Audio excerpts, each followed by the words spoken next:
আল্লাহর এক বান্দা, যিনি চাদর দিয়ে নিজেকে মুড়িয়ে এক জায়গায় বসে আছেন। তো মুসা আলাইহিস সালাম তাকে গিয়ে সালাম করলেন। তিনি জিজ্ঞেস করলেন যে আপনি কি মুসা? মুসা আলাইহিস সালাম বললেন হ্যাঁ।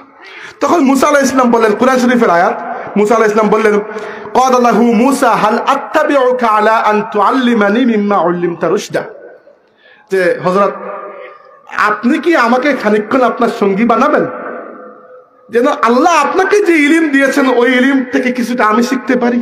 দেখেন, ইলমের প্রতি মানুষের আগ্রহ, ইলমের প্রতি আগ্রহটা বড়। আমি কি বলবো আপনাদেরকে, একটা উদাহরণ দিয়ে বুঝাই।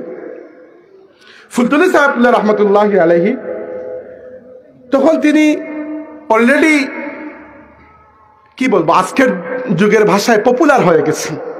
ফুলতলি সাহেব হিসাবে তার নাম সবাই জেনে গেছে, তিনি কামিল পাস সবকিছু অলরেডি।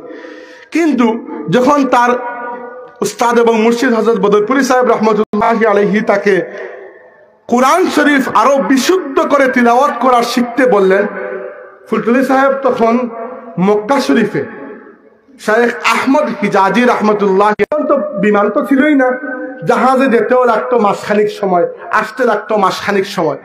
সেই যুগে শুধুমাত্র ইলম অর্জনের জন্য একজন মানুষ বাংলা এলাকা থেকে আরব চলে গেছে, ওইটা বড় অভূতপূর্ব কাহিনী ছিল।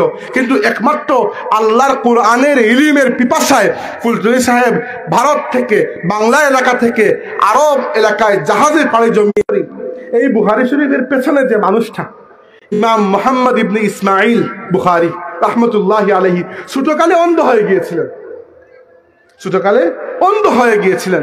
তো ইমাম বুখারী রাহমাতুল্লাহি আলাইহির নাম হচ্ছে মুহাম্মদ, তার বাবার নাম ইসমাইল, দাদার নাম ইব্রাহিম, মানে বংশে 3 নবীর নাম।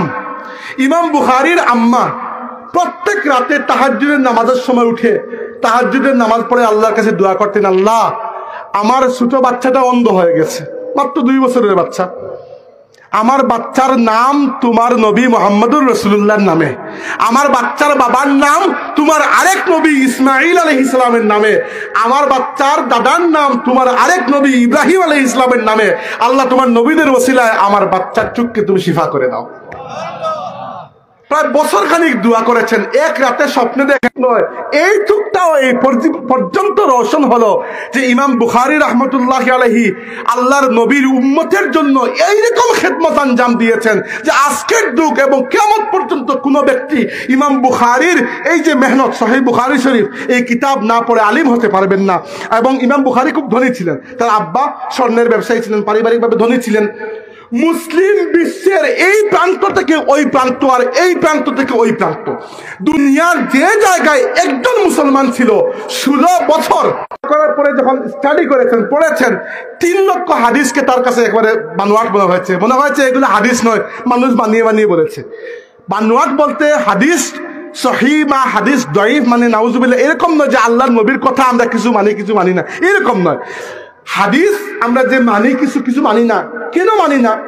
আমরা এটা মানি না যে এটি আল্লাহর নবীর কথা নয়, অন্য কেউ বানিয়ে বলেছে, এই জন্য মানি না। নবীর কথা যদি প্রমাণিত হয়ে যায়, মানা আমার উপর ফরজ হয়ে যায়। তো ইমাম বুখারী 6 লক্ষ হাদিস জমিয়েছেন 16 বছর মেহনত করে, নিজের পয়সা খরচ করে, কোনো জায়গা থেকে চান্দা নিয়ে, মাত্র 5.5 থেকে 6,000 হাদিস নিয়ে তিনি সহিহ বুখারী শরীফ সংকলন করেছেন।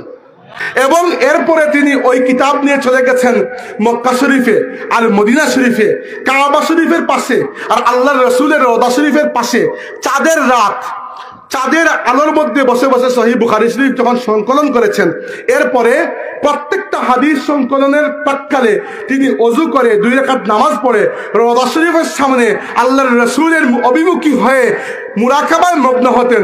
রওজা শরীফ থেকে ইশারা পেয়ে ইমাম বুখারী একটা হাদিস নকল করেছেন। এই জন্য সহিহ বুখারীর প্রত্যেকটা, আপনি কি আমাকে সঙ্গে রাখবেন? আচ্ছা, ওই ব্যক্তির নাম কি? ওই ব্যক্তির নাম হাদিসে এসেছে, কোরআন শরীফে ওই ব্যক্তির কোনো নাম আসে নাই। যার সাথে মুসা সাক্ষাৎ করেছেন, কোরআন শরীফে তার কোনো নাম নাই। কোরআন শরীফে এসেছে আবদাম মিন ইবাদিনা, আল্লাহ বলেছেন আমার বান্দাদের মধ্যে একজন বান্দা। আর হাদিসে তার নাম এসেছে খাদির, আর আমরা বাংলা ভাষায় বলি খিজির। আচ্ছা, আপাতত আমি খিজিরই বলবো আপনাদের বোঝার সুবিধা। তার আসল নাম যেটা হাদিসে এসেছে সেটা হচ্ছে খাদির, খা বা দিয়া বা খাদির। খাদির শব্দের অর্থ হচ্ছে, খাদরা অর্থ হচ্ছে সবুজ। ওই যে খাদির, যিনি খিজির আল্লাহ তাকে তো বরকত দিয়েছিলেন, তিনি কোনো, কারণ আমরা উর্ফে আম এই নামেই জানি। খিজির আলাইহিস সালাম কি বললেন? বললেন ইন্নাকা লান তাসতাতিআ মাইয়া সাবরা। হে আল্লাহর রাসূল মুসা, আপনি যে বলছেন যে আমার সাথে আপনি থাকবেন আর একটু ইলম শিখবেন, আমার মনে হয় না আপনি এইগুলো আমার কথাবার্তা শোনার পরে আপনি মুঠেও ধৈর্য ধারণ করতে পারবেন। আমি এমন এমন কাজ করি আল্লাহর হুকুমে, যে কাজগুলো দেখে আপনি কখনো ধৈর্য ধারণ করতে পারবেন না। মুসা আলাইহিস সালাম বললেন, আমি আপনাকে কোনো প্রশ্ন করবো না যতক্ষণ না আপনি নিজে আমাকে ব্যাখ্যা দিবেন, কিন্তু দয়া করে আমাকে সাথে রাখতেই হবে। আল্লাহ আপনাকে একটা বিশেষ ইলম দিয়েছেন। আল্লাহ বলেছেন, আবদাম মিন ইবাদিনা আতাইনাহু মিন লাদুন্না ইলমা। আমি আমার পক্ষ থেকে তাকে একটা বিশেষ ইলম দিয়েছি। ওই যে ইলমে লাদুন্নি একটা ইলমের কথা বলে না তাসাউফের ভাষায়, ওই আয়াত থেকে এসেছে। কিন্তু যেটা বলছিলাম, তো ঠিক আছে, মুসা আলাইহিস সালামকে সাথে নিয়ে তিনি চললেন। খাদির, চলো, প্রশ্ন করতে পারবেন না, কিন্তু আমি যেটা আপনাকে বলবো সেটাই আপনাকে মানতে হবে। ক্বালা সাতাজিদুনি ইনশাআল্লাহু সাবিরান ওয়ালা আ'সি লাকা আমরা। মুসা বললেন যে ইনশাআল্লাহ আমি সবর করব, আপনার কোনো কাজের মধ্যে বাধা দেব না, এবং যতক্ষণ না আপনি ব্যাখ্যা দিচ্ছেন আমি এখানে কোনো প্রশ্ন আপনাকে করব না। তো তারা চললেন। فانطلقا حتى إذا أتيا ركبا في السفينة خرقها قال أخرقتها لتغرق أهلها لقد جئت شيئا إمرا। তারা নদী পার হচ্ছেন, মুসা এবং খিদির। পার হওয়ার সময় ওই মাঝি তাদেরকে খুব সম্মান করে বলছেন। মুসা কত রাগ তার মধ্যে। তিনি তো একবার বক্সিং মেরে একটা বেটাকে মেরে ফেলেছিলেন। অবশ্য মারার জন্য মারেন নাই, মেরেছেন ঝগড়া ভাঙানোর জন্য। ওই ব্যক্তি বেকরাতে পড়ে গেছে, মরে গেছে, খালাস। তো মুসা আলাইহিস সালামের তো রাগ বেশি। তিনি বললেন যে লাকাদ জি'তা শাইআন ইমরা, এটা কি কাজ করলেন আপনি? একজন মানুষ, দরিদ্র মাঝি, বেচারার নৌকা আপনি ফুটো করে দিলেন, এটা খুব খারাপ কাজ হইল। তখন লাকাদ জি'তা শাইআন নুকরা। আরো খানিকক্ষণ অথবা কয়েকদিন, আমি এক্স্যাক্টলি জানি না তারা কয়েকদিন সাথে ছিলেন, কত সময় অথবা কতদিন পরে তারা পথ চলছেন, হঠাৎ করে দেখলেন কয়েকটা বাচ্চা এক জায়গায়, মাসুম বাচ্চা খেলছে। খিজির আলাইহিস সালাম লাঠি দিয়ে বাড়ি একটা বাচ্চাকে জায়গায় হত্যা করে ফেললেন। এবার নৌকা ফুটা করা তাও তো মানা যায়, তাই না? নৌকা ফুটা করা মানা যায়, এটা বাচ্চাকে আপনি মেরে ফেললেন, এটা তো মারাত্মক অপরাধ। এবং প্রত্যেক ধর্মে, প্রত্যেক সভ্যতায় হত্যা জঘন্য অপরাধ। মুসা আলাইহিস সালাম বললেন, আকাতালতা নাফসান ফানতালাকা হাত্তা ইযা আতাইয়া আহলা ক্বরিয়াতিন ইসতাতআমা আহলাহা ফাআবাউ আন ইউযায়্যিফুহুমা। পথ চলতে চলতে তারা একটা এলাকায় গিয়ে উপস্থিত হলেন। এটা গ্রামে। ওই গ্রামের তৎকালীন যুগে খেয়াল করুন, এরকম তো টাউন, বন্দর, নগর রাস্তা ছিল না। এই জায়গায় কিছু মানুষ ক্ষুধার্ত, ওই মানুষগুলোকে তারা বললেন যে আমাদেরকে একটু খাবার দেন। ওই এলাকার মানুষ এত রেজিল, একটু খাবারও দিল না। বলেন তো পানি দেন, একটা মানুষ এলাকা তাদেরকে পানি দিতে রাজি না। মুসা আলাইহিস সালাম বড় রাগ করলেন, কিন্তু কি হলো? ফাওয়াজাদা ফিহা জিদারান ইউরিদু আন ইয়ানকাদ্দা ফাআকামা ক্বালা লাউ শি'তা লাত্তাখাযতা আলাইহি আজরা। গ্রাম থেকে বেরোনোর সময় দেখলেন যে গ্রামের একেবারে কিনারায়, শেষ পাথায় একটা দেয়াল ভেঙে যাচ্ছে, এই অবস্থা, এই মুহূর্তে ভেঙে পড়ে যাবে। খিজির আলাইহিস সালাম বললেন, মুসা হাত লাগাও, ওই দেওয়ালটাকে আবার ঠিক করে বানিয়ে দেব। অনেক কষ্ট করে দেওয়ালটাকে ঠিক করে জায়গায় খাড়া করলেন। মুসা আলাইহিস সালাম বললেন, আপনার কাহিনী তো কিছু বুঝলাম না, এত রেজিল মানুষ আমাদেরকে একটু পানিও খেতে দিল না, আর আপনার কি দরকার পড়ছে বিনা পারিশ্রমিকে, বিনা বেতনে আপনি ওই মেহনতটা করতে গেলেন খামোখা? লাউ শি'তা লাত্তাখাযতা আলাইহি আজরা, আপনি চাইলে এর বিনিময়টা তাদের কাছ থেকে উসুল করতে পারতেন। ক্বালা হাযা ফিরাকু বাইনি ওয়া বাইনিক।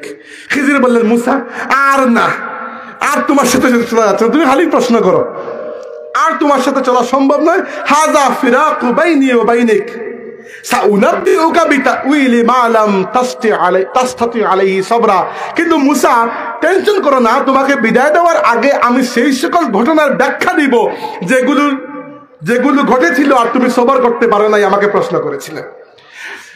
আম্মা সাফিনাতু ফাকানাত লিমাসাকিনা ইয়ামালুনা ফিল বাহরি ফাআরাদতু আন আইবাহা ওয়া কানা ওয়ারাআহুম মালিকুন। যাদের মধ্যে যাদের সম্পত্তি ভালো, সব সম্পত্তি নিজের কাছে কুক্ষিগত করে ফেলবে, দখল করে ফেলবে।